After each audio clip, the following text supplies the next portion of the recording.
Good morning दोस्तों। आज आपके अपने YouTube channel government job line पर फिर से नए वीडियो के साथ आए हैं। दोस्तों चैनल को सब्सक्राइब व शेयर करो।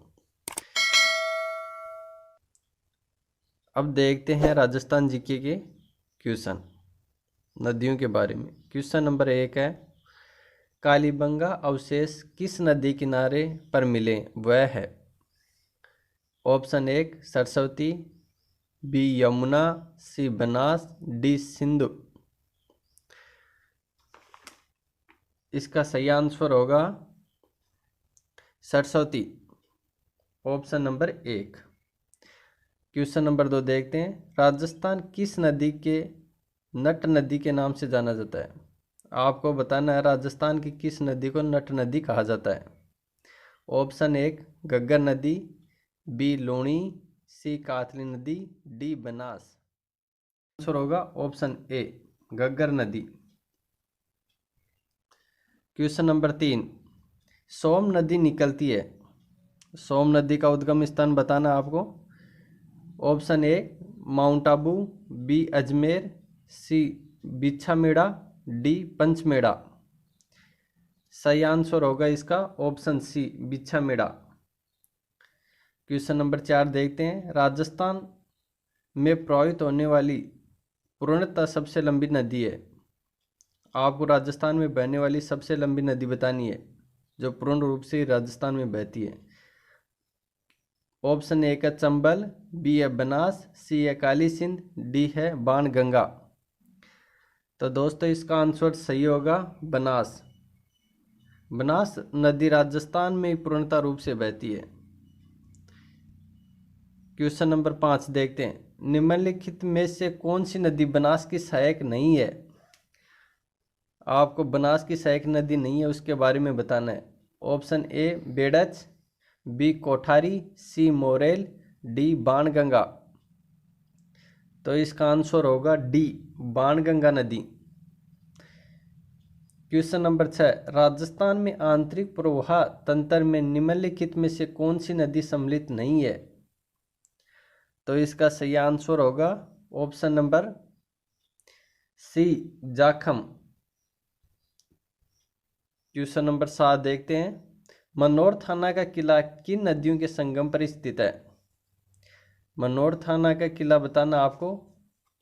तो आपको ऑप्शन देते हैं, ए परवन कालीखाड़, बी बांडी मासी, डी परवन छापी, डी परवन काली सिंध। तो इसका सही आंसर होगा option A Parvan Kalikhad. Question number 8, निम्न में से सांबर झील में जल ले जाने वाली नदी है। सांबर झील में जो जल गिराती है उसका नाम बताना है।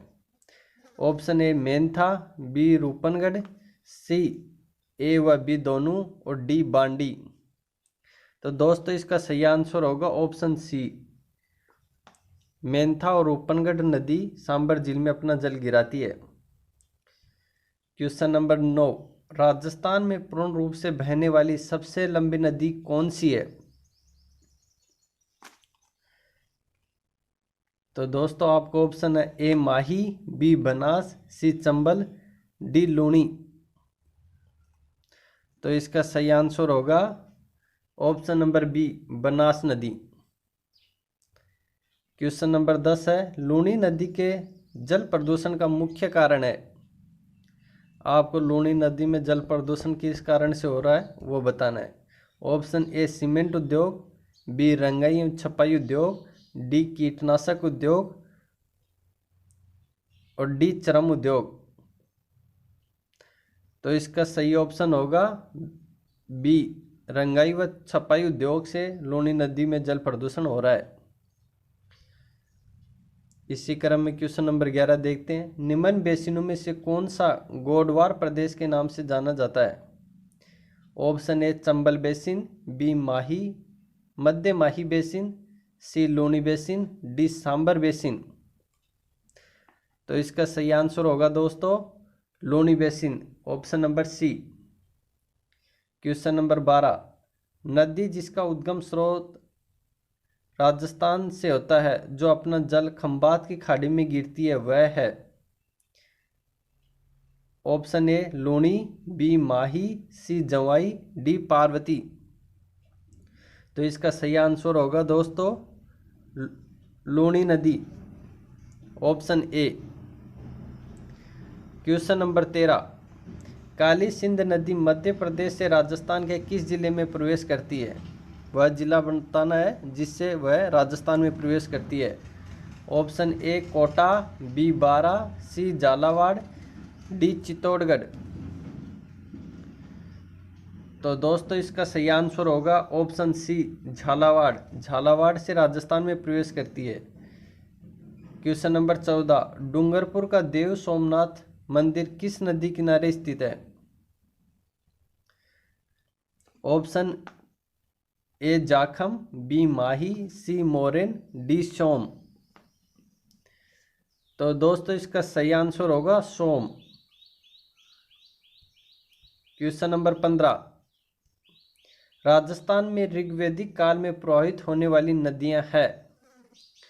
ऋग्वैदिक काल में कौन सी नदी प्रवाहित होती थी वो बतानी है। तो आपको ऑप्शन देते हैं, A Ghaggar Luni, B Saraswati Ghaggar, C Saraswati Dravati, D Saraswati Luni.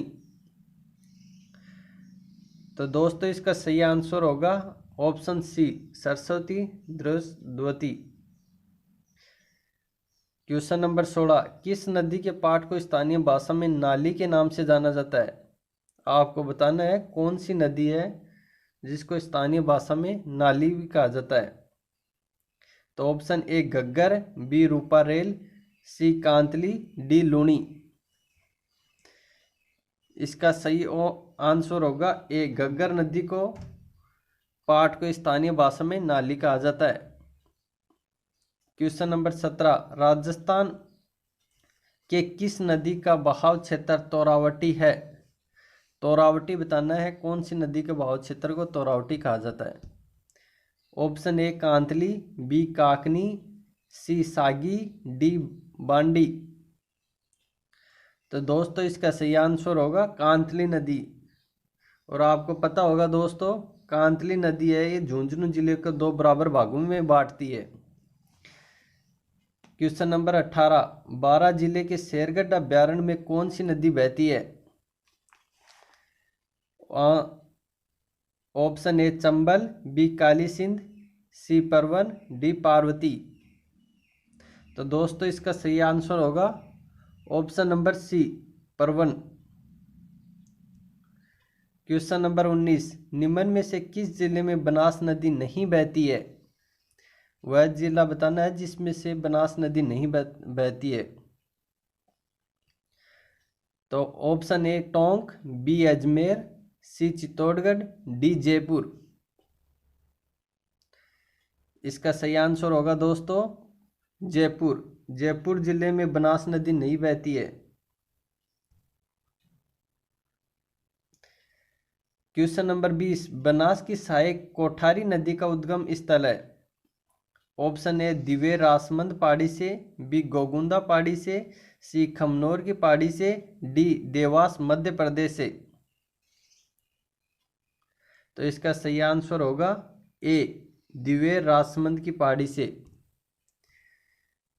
Question number 21, निम्न में से आंतरिक जल प्रवाह की नदी नहीं है।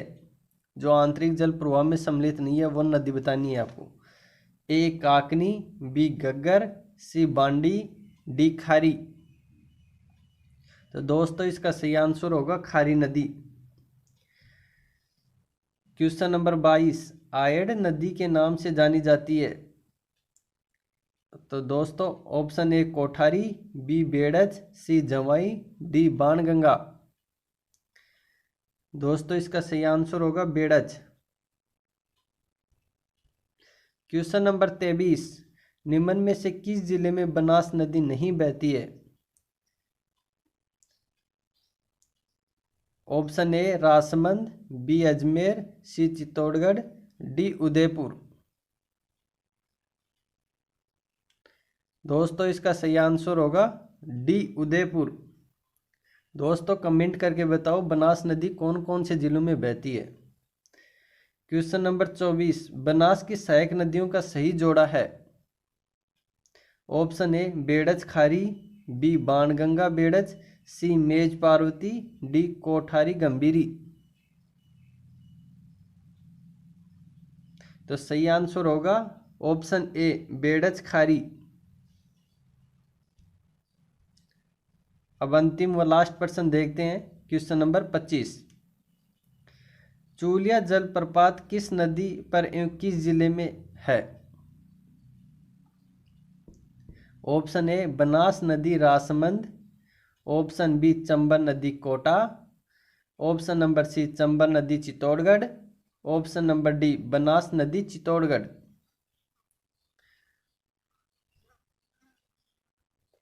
तो दोस्तों इसका सही आंसर होगा चंबल नदी चित्तौड़गढ़। और ये चंबल नदी चित्तौड़गढ़ में चूलिया जलप्रपात रावत भाठा, जहाँ पर परमाणु विद्युत गृह भी है, वहाँ पे बहती है, वहाँ पे बना हुआ है। दोस्तों वीडियो कैसा लगा कमेंट करके बताइए, और नए वीडियो चाहने के लिए कमेंट करके बताइए कि कौन से टॉपिक पे आपको वीडियो चाहिए।